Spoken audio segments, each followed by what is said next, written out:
Hello friends, स्वागत है आपका हमारे चैनल झारखंड स्टडी 99 पर। फ्रेंड्स, आज की इस वीडियो में हम लोग कवर करेंगे टॉप 20 झारखंड जी के। तो चलिए शुरू करते हैं आज की इस क्लास को। और हमारा जो यह क्लास है सेट 5 है, क्योंकि इससे पिछले वीडियो में मैंने चार सेट को कवर कर चुका हूं। तो आज का हमारा क्लास सेट 5 होने वाला है, जो झारखंड जी का है। और सारे सवाल फ्रेंड्स इंपॉर्टेंट और सिलेक्टेड है, और सारे सवालों के ऑप्शन को जो है विस्तार से देखेंगे। तो चलिए शुरू करते इस क्लास को। पहला सवाल है, झारखंड सरकार ने भीमराव अंबेडकर आवास योजना किसके लिए शुरू की है? तो इसका आंसर हो जाएगा ऑप्शन नंबर सी, विधवाओं के लिए। जो विधवाएं महिला है झारखंड में, उनके लिए झारखंड सरकार जो है भीमराव अंबेडकर आवास योजना शुरू की है। तो इसका क्या इंपॉर्टेंट पॉइंट्स है देख लेते हैं।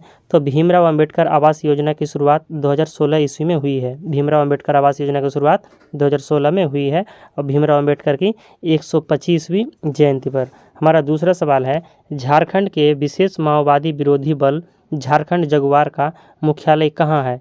तो इसका आंसर हो जाएगा ऑप्शन नंबर ए, कांके में टेंडर ग्राम पर। कांके में जो है रांची पर टेंडर ग्राम पर, वहीं पर ही झारखंड का जो विशेष माओवादी विरोधी बल है झारखंड जगुआर, जिसका मुख्यालय अवस्थित है।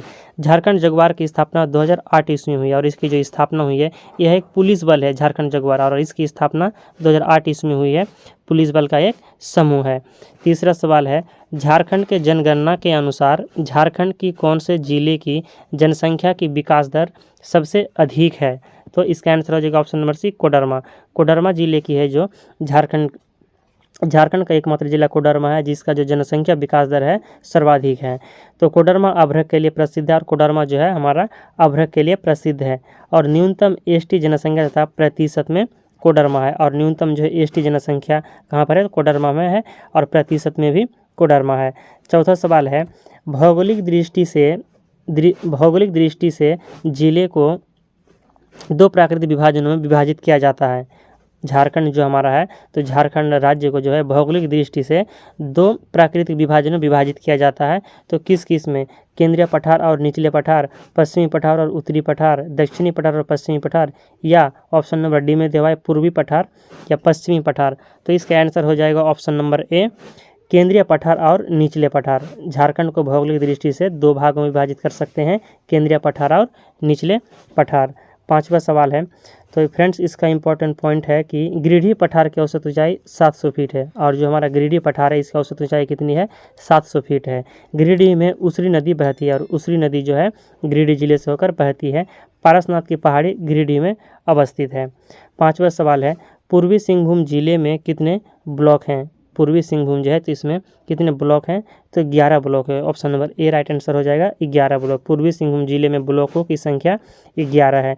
पूर्वी सिंहभूम की स्थापना 1990 ईस्वी में हुई है, और पूर्वी सिंहभूम जिले की जो स्थापना हुई है कब हुई है? 1990 में हुई है। चित्रेश्वर मंदिर और रंगिनी मंदिर पूर्वी सिंहभूम जिले में अवस्थित है, और चित्रेश्वरी मंदिर है और रंगिनी मंदिर है, यह पूर्वी सिंहभूम जिले में स्थित है। छठा सवाल है, निम्नलिखित बॉलीवुड हस्तियों में से कौन जमशेदपुर में जन्म नहीं लिए थे? यानी कौन सा बॉलीवुड का हस्ती है जिनका जन्म जो है जमशेदपुर में नहीं हुआ है? ऑप्शन ए में दिया हुआ है इम्तियाज अली, और बी में प्रियंका चोपड़ा, सी इमरान खान, या डी आर माधवन। तो फ्रेंड्स इसका आंसर हो जाएगा option number C, Imran Zahid. Option number C में जो इब्राहिम जाहिद है, इसका जो जन्म है जमशेदपुर पर नहीं हुआ है, जबकि इम्तियाज अली, प्रियंका चोपड़ा और आर माधवन ये सभी झारखंड के बॉलीवुड हस्तियां हैं जिनका जन्म जमशेदपुर में हुआ है। तो आपको याद रखना है तीनों को, इम्तियाज अली, प्रियंका चोपड़ा और आर माधवन, इनका जन्म झारखंड के जमशेदपुर में हुआ, और यह है झारखंड से संबंधित बॉलीवुड की हस्ती है। सातवां सवाल है, निम्नलिखित में सरायकेला रियासत का आखिरी शासक कौन था? तो महाराजा आदित्य प्रताप सिंह। महाराजा आदित्य प्रताप सिंह जो है यह सरायकेला रियासत का आखिरी शासक था। सरायकेला रियासत का अंग्रेजों के साथ सबसे पहले 1770 में संपर्क में स्थापित हुआ था, और सरायकेला रियासत का जो है अंग्रेजों के साथ सर्वप्रथम जो संपर्क स्थापित हुआ है 1770 ईस्वी में हुआ है।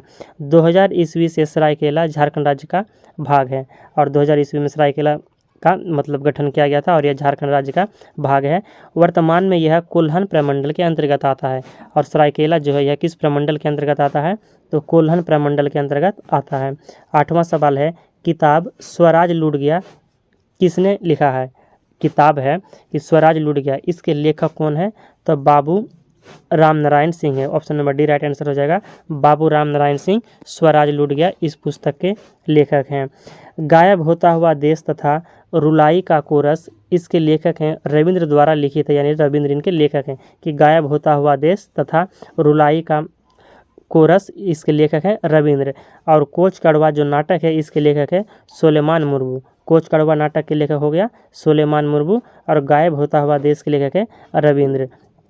राज्य द्वारा दिया गया सर्वोच्च नागरिक पुरस्कार कौन सा है, यानी झारखंड राज्य द्वारा दिया जाने वाला सर्वोच्च नागरिक पुरस्कार कौन सा है, तो इसका आंसर हो जाएगा ऑप्शन नंबर सी झारखंड सेवा रत्न पुरस्कार। झारखंड सेवा रत्न पुरस्कार जो है झारखंड का सर्वोच्च नागरिक पुरस्कार है। सिमन उराव को पर्यावरण के क्षेत्र में पद्मश्री 2016 में दिया गया है और झारखंड का जो सिमोन उराव है पर्यावरणविद, तो उसे पर्यावरण के क्षेत्र में 2016 में पद्मश्री दिया गया है। और डॉक्टर जानूम सिंह सोय को वर्ष 2023 के लिए पद्मश्री पुरस्कार प्रदान किया गया है। 10वां सवाल है Indian institute of natural resin and gums को पहले किस नाम से जाना जाता था। Indian institute of natural resin and gums को पहले किस नाम से जाना जाता था, तो इसका आंसर हो जाएगा ऑप्शन नंबर ए केंद्रीय लौह अनुसंधान संस्थान। केंद्रीय लौह अनुसंधान संस्थान को पहले Indian institute of natural resin and gums के नाम से जाना जाता था, तो केंद्रीय लौह अनुसंधान संस्थान याद रखना है। टाटा केमिकल्स लिमिटेड कंपनी की स्थापना 1927 ईस्वी में हुआ है और टाटा केमिकल लिमिटेड कंपनी की स्थापना कब हुई है, तो 1927 में हुई है। स्टील अथॉरिटी ऑफ इंडिया के अंतर्गत कार्यरत है और यह जो है स्टील अथॉरिटी ऑफ इंडिया के अंतर्गत कार्यरत है बोकारो स्टील प्लांट में और यह बोकारो स्टील प्लांट का भाग है। तो फ्रेंड्स अगर आपको वीडियो पसंद आ रहा है तो एक लाइक ज़रूर कीजिएगा और वीडियो को शेयर भी कीजिएगा और चैनल पर नहीं तो सब्सक्राइब कीजिएगा। और हमारे इस वीडियो का जो PDF है हमारे टेलीग्राम चैनल झारखंड स्टडी 99 पर जुड़कर प्राप्त कर सकते हैं। तो हमारे टेलीग्राम चैनल का नाम है झारखंड स्टडी 99। 11वां सवाल है भारतीय खनिज विद्यापीठ धनबाद कब अस्तित्व में आया था। भारतीय खनिज जो विद्यापीठ है धनबाद यह कब अस्तित्व में आया था, तो 9 दिसंबर 1926 ईस्वी को। 9 दिसंबर 1926 ईस्वी को भारतीय खनिज विद्यापीठ धनबाद का गठन किया गया है। धनबाद के साथ सीमा का साझा 3 जिले करता है। धनबाद जो जिला है हमारा इसके साथ 3 जिले साझा करते हैं, जामताड़ा, गिरिडीह और बोकारो, जबकि पश्चिम बंगाल राज्य है। और एक राज्य की बात करें तो पश्चिम बंगाल है धनबाद के साथ जो अपनी सीमा को साझा करता है, और जिले की बात करें तो जामताड़ा, गिरिडीह और बोकारो है। झारखंड के संदर्भ में जो है छिपली क्या है, तो इस ऑप्शन में साहित्य का एक प्रकार है, एक स्थानीय शिकार है और सी पे दिया हुआ है एक भाषा है। हमारा डी ऑप्शन जो है, डी में ऑप्शन है लड़कियों हेतु बनावटी आभूषण। तो इसका आंसर हो जाएगा फ्रेंड्स कि झारखंड संदर्भ में जो है छिपली क्या है, तो छिपली लड़कियों हेतु बनावटी आभूषण है। छिपली क्या है, तो लड़कियों हेतु बनावटी एक आभूषण का प्रकार है। मुंडा जनजाति में महिलाओं के वस्त्र को प्रिया कहा जाता है और साड़ी की तरह का यह एक वस्त्र है। और ये जो प्रिया है जो मुंडा जनजाति में महिलाओं का वस्त्र है यह एक साड़ी की तरह एक वस्त्र है। पुरुषों के वस्त्र को बटोई कहते हैं जो शरीर के निचले भाग में पहना जाता है, और पुरुष का जो वस्त्र है इसे क्या कहते हैं, बटोई कहते हैं। और मुंडा जनजाति महिलाओं के वस्त्र को प्रिया कहा जाता है, को याद रखना है, प्रिया हो गया और बटोई। जैन ग्रंथ में भगवान महावीर के लोर ए यदगा की यात्रा का संदर्भ मुंडाओं में क्या अर्थ है, जंगल, प्रतिरोध स्थल, आंसुओं की नदी या एकांत में झाड़ियाँ। तो इसका आंसर हो जाएगा फ्रेंड्स ऑप्शन नंबर सी आंसुओं की नदी। जैन ग्रंथ में जो है भगवान महावीर के जो यात्रा है उसे लोर ए यदगा कहा जाता है और मुंडाओं पे इसका अर्थ होता है आंसुओं की नदी। जैन धर्म का मक्का पारसनाथ की पहाड़ी को कहा जाता है। फ्रेंड्स इसका जो इंपॉर्टेंट फैक्ट है इसे याद रखना इंपॉर्टेंट पॉइंट्स को, कि जैन धर्म का मक्का किसे कहा जाता है, पारसनाथ पहाड़ी को। यह पहाड़ जैन धर्मावलंबियों का प्रमुख तीर्थ स्थल है और यह जो पहाड़ है जैन धर्मावलंबियों का प्रमुख तीर्थ स्थल है। झारखंड के किस शहर में हुडको झील अवस्थित है। 14वां सवाल है कि झारखंड के किस जिले में हुडको झील अवस्थित है, तो option number A right answer हो जाएगा जमशेदपुर। हुडको झील जो है जमशेदपुर में अवस्थित है। फ्रेंड्स अगर बात करें इंपॉर्टेंट झील की तो तोपचांची झील जो है धनबाद पर अवस्थित है। तोपचांची झील धनबाद, हजारीबाग झील हजारीबाग और बुरुढी झील जो है यह घाटशिला पर अवस्थित है और हुडको झील जमशेदपुर में अवस्थित है। अगला सवाल है झारखंड के पलामू जिले में स्थित डाल्टनगंज शहर का नाम किसके बाद किया गया है, तो इसका आंसर हो जाएगा कर्नल एडवर्ड जीते डाल्टन। कर्नल एडवर्ड डाल्टन के नाम पर जो है पलामू जिले में डाल्टन शहर का नाम इसके बाद किया गया है। डाल्टनगंज शहर का नाम किसके बाद किया गया है? तो इसका आंसर होगा option number 1 colonel Edward Dalton. पहले कर्नल एडवर्ड डाल्टन नाम था, जिसके बाद में इसे डाल्टनगंज शहर का नाम दिया गया है। अगला सवाल है, झारखंड के उस स्वतंत्रता सेनानी का नाम लिखे जिसने 1784 में ब्रिटिश सरकार के विरुद्ध आदिवासी विद्रोह का नेतृत्व किया है? तो इसका आंसर हो जाएगा option number D Tilka Manjhi. Tilka Manjhi Jharkhand के स्वतंत्रता सेनानी है जिन्होंने 1784 ईस्वी में ब्रिटिश सरकार के विरुद्ध आदिवासी विद्रोह का नेतृत्व किया है। तिलका मांझी का दूसरा नाम है जबरा पहाड़िया, और तिलका मांझी का दूसरा नाम क्या है? जबरा पहाड़िया है। 1785 में सीसी में तिलका मांझी को भागलपुर में बरगद के पेड़ पर फांसी दे दिया गया था, और 1785 में जो है उन्हें भागलपुर में बरगद के पेड़ पर फांसी दे दी जाती है। अगला सवाल है, झारखंड सरकार की कौन सी योजना के तहत SC, OBC या गरीब रेखा से नीचे के सामान्य वर्ग की कन्या को वित्तीय सहायता प्रदान की जाती है? तो इसका आंसर हो जाएगा ऑप्शन नंबर डी अपनी बेटी अपना धन। इसके तहत जो है झारखंड सरकार द्वारा SC, OBC तथा गरीब रेखा से नीचे के सामान्य वर्ग की कन्या को वित्तीय सहायता प्रदान की जाती है।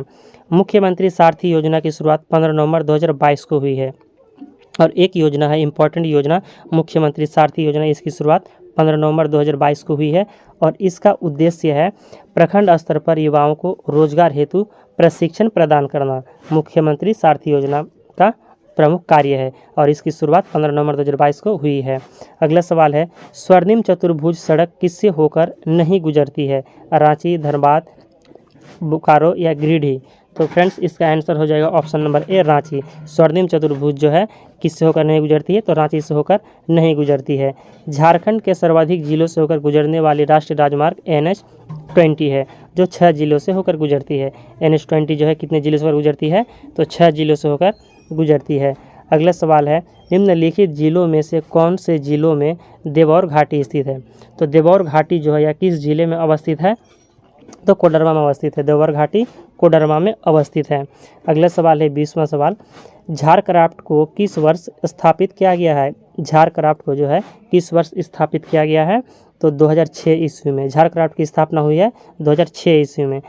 इसका इंपॉर्टेंट पॉइंट है फ्रेंड्स कि राज्य की कला को बढ़ावा देने के लिए एक संस्था है, और झारक्राफ्ट जो है यह राज्य की कला को बढ़ावा देने के लिए एक संस्था है, और 2006 ईस्वी में धनबाद नगर निगम की स्थापना तथा झारखंड राज्य जनजाति आयोग का गठन हुआ था। तो आपको इसे याद रखना है कि 2006 ईस्वी में जो है धनबाद नगर निगम की स्थापना किया गया है। धनबाद नगर निगम की स्थापना कब किया गया है? 2006 ईस्वी में, और झारखंड राज्य जनजाति आयोग का गठन हुआ था, और 2006 ईस्वी में जो है झारखंड राज्य के जनजाति आयोग का गठन हुआ है। तो फ्रेंड्स आज की वीडियो कहीं पर समाप्त करते हैं। अगर आपको आज का वीडियो पसंद आए तो एक लाइक जरूर कीजिएगा, और चैनल में तो सब्सक्राइब कीजिएगा।